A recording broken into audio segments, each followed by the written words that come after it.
En plus de la dégradation de la situation sécuritaire, les conditions socio-économiques se détériorent au Niger. Après le renversement du président démocratiquement élu, Mohamed Bazoum, par un coup d'État orchestré par les militaires de la garde présidentielle. L'économie du pays, déjà fragile, se retrouve au bord du gouffre. Les Nigériens craignent que le coup d'État ne stoppe les flux financiers.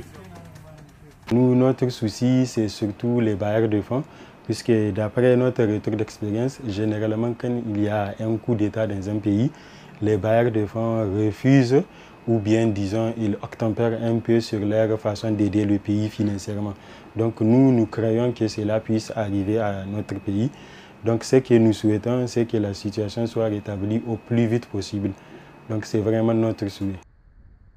Après le coup d'État, l'Union européenne, la France, les États-Unis et les institutions financières internationales ont vite fait de réagir en suspendant leur coopération financière et sécuritaire avec Niamey.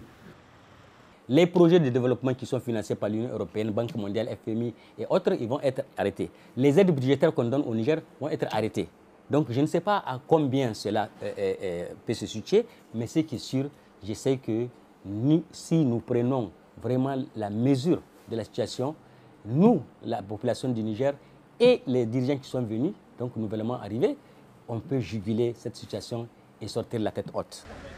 Considéré comme l'un des pays les plus pauvres au monde, le Niger reçoit annuellement des subventions d'aide estimées à près de 2 milliards de dollars destinées au développement. Son économie repose essentiellement sur l'agriculture, l'élevage et l'extraction d'uranium.